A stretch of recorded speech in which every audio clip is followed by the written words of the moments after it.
Aty në protest ka shumë njerëz që dalin për të drejta në të vërtetë, që janë në të vërtetë patriota, po duhet ta kuptojnë që ai flamur nuk është. Pastaj më bëri shumë përshtypje një fjalim që më tha një nga organizatorët. Më tha, një fjalë që më tha mua, më tha, ta dish ta Shqipëria pa Amerikë nuk bëhet. Qa do më thënë, që ne do ishim Ramën e do vem Amerikën pushtet që ta bëj Shqipërinë. Po erdhi Amerikën pushtet, do zaptoj e do marri siç ka bërë gjithmonë në histori, se e kena parë edhe me Kosovën.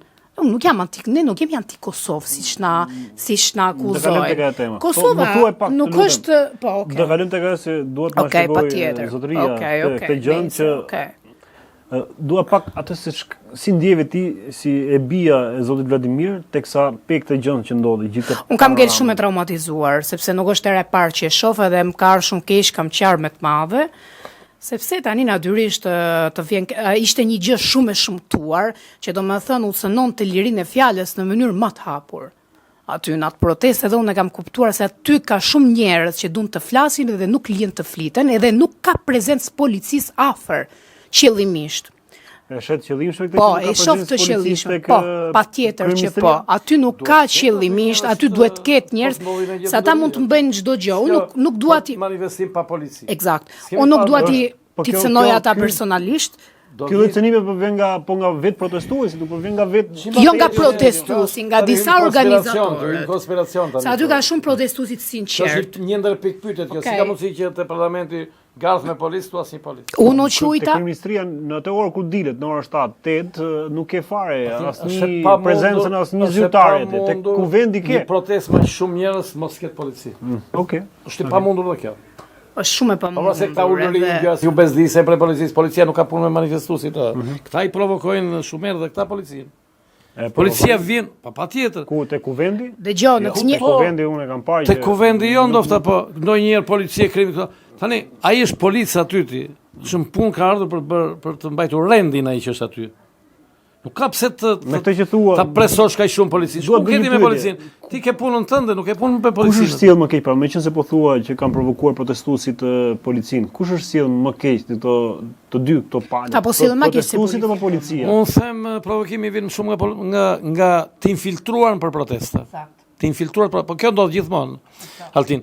Unë Altin jam marrë me manifestime. Unë me policinë përpiqem mos flas fare, thjesht bashkëpunoj. Kur e lajmëroj për bashkëpunor që manifestimi të arrijë atë objektiv që dua unë dhe policia mos jetë kundër meje o unë të jem kundër policisë. Që shlidhe ka unë nuk do flas me policë aty, që këta i thonë hiqni kapelet. Shpun kanë këta me policët. Ata marrin urdhra. Do flasësh me njerëzit. Kjo është provokim që beti qëllimshëm dhe në Romë, në Itali ndodh gjithmonë kjo. Po më din që të bashkohen ato qytetarë të tillë. Jo, kjo bëhet për të spostuar vëmendjen aty. Domethënë që njerëzit pastaj nuk flasin më për kërkesat që kanë protestuesit, po flasin për një lloj heroizmi gjë që po bën me policinë ti, arrestime pa këto, që un kanë frikë se dhe arrestimet janë të duan është një temë tjetër, po duhen parë mirë ato lloj arrestimesh.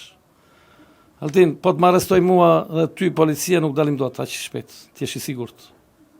Domethënë këtu tani ka shumë pikë pyetje, por fakti që ti e ngacmon policinë, që fillon ti je si ne, ti je si ne, nuk jemi në atë fazë me fjalë që këtu tani janë marrë armët kudo dhe kemi armë ne dhe kanë dhënë armë dhe ata po na vrasin me armë. Nuk jemi në këtë pikë. Ky po ngacmës kanë përdorur gaz lotësjellës. Jam dakord, po ai gazi lotësjellës sepse ka provokator. Ka të infiltruar Altin. Okej, e lëm se është temë tjetër. Kjo është që të shpërqendrohen nga tema. Unë kështu them për veten time, ose ka infiltrim edhe brenda strukturave të shtetit Altin. Po çfarë arsye mendon ti se e nxorën babin nga protesta dhe nga ajo që pjesa që donte të fliste domethënë në atë protestë? Tani unë me gjithë respektin për ata, po babi im është shumë intelektual. Domethënë ata kanë ndier frikën se babi im mund bënte për vete ato njerëzit. Ndërkohë ata nuk e di se çfarë, nuk du ti ul ato si njerëz, okay, po babi më shumë intelektual.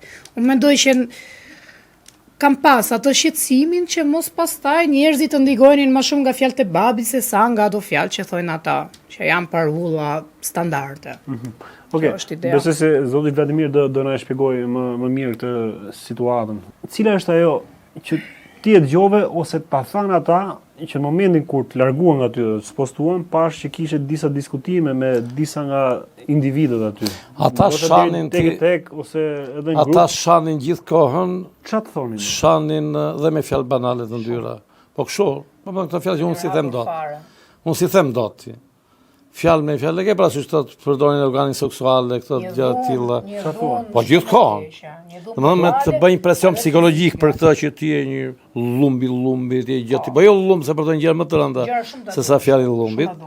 Dhe spioni serbëve, se edhe me kam përdorur me një tjetër, ndoshta po me mua më shumë. Spioni serbëve, kujtun i grekëve, këto gjëra të tilla tani unë jam shqiptar.